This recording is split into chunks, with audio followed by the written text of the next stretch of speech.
Welcome back, everybody. So we're not investigating today, we're just doing a little bit of an explore. This church is not far from where we investigated in the mansion, so there's a bit of a connection between the church and the mansion, which we're going to get into in a moment.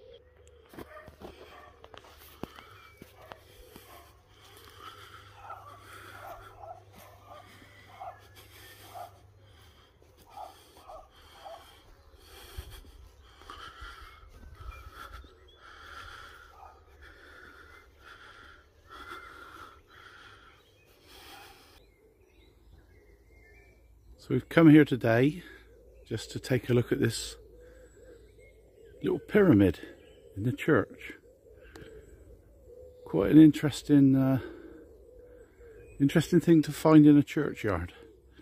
As you can see, the church is behind the pyramid,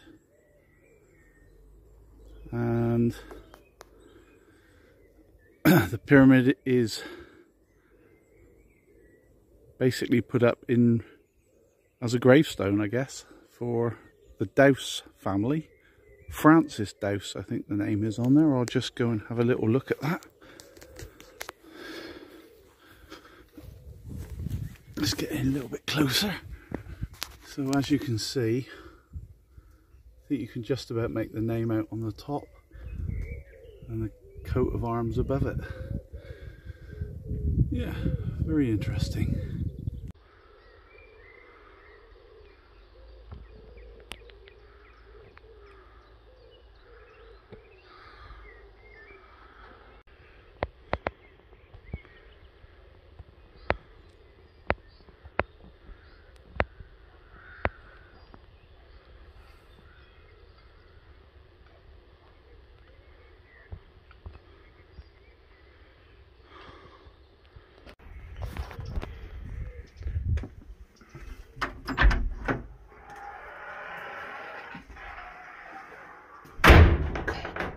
Scary door.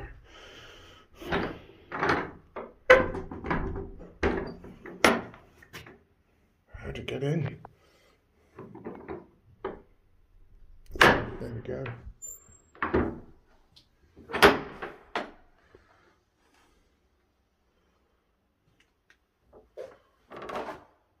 Why is it that churches feel sinister?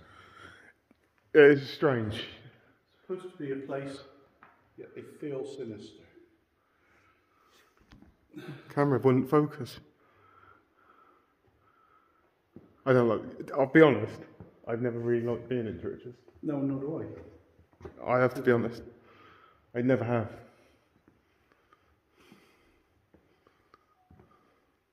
So that's one beautiful stained glass window.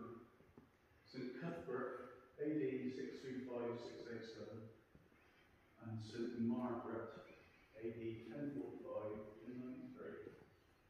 Not sure what the history of this old church is. God. Vibes. Like I said, not a huge fan of churches, I have to be honest. But even still.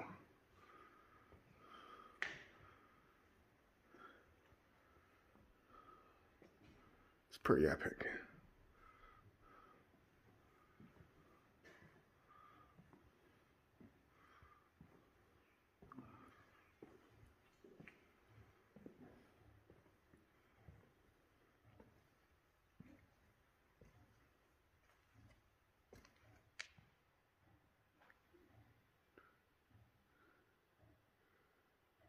You hear that thudding? Can you hear that tapping? Yeah. I wouldn't say it was paranormal. I can just hear it tapping.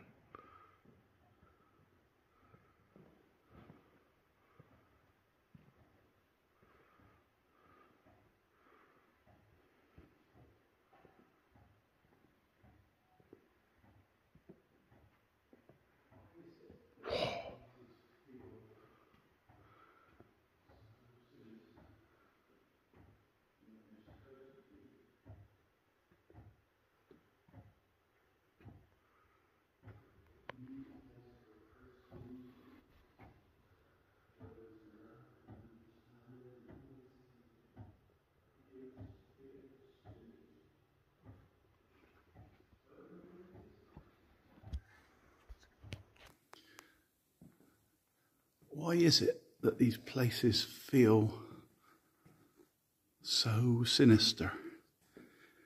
Yet they're supposed to be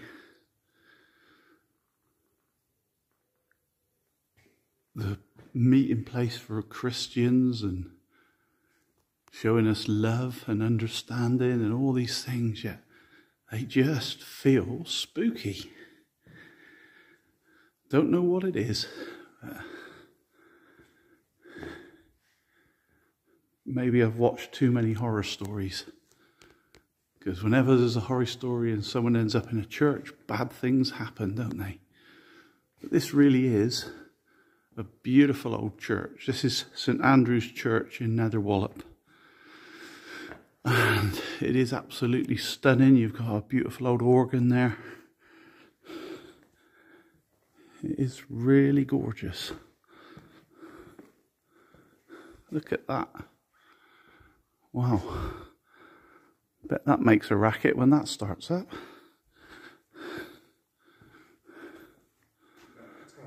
Ooh.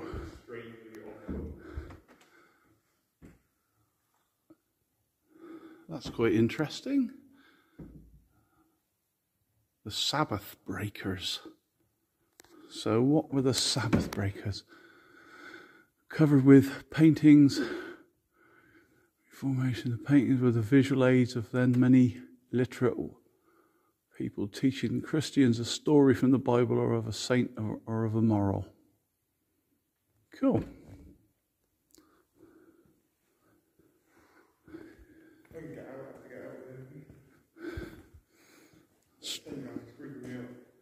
Yeah, he's freaking me out too.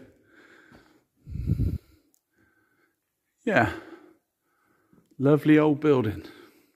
Right, so we just pop back into the mansion because something this week has happened in here which could potentially be connected to maybe the investigation. So I'm going to let Richard tell you what happened.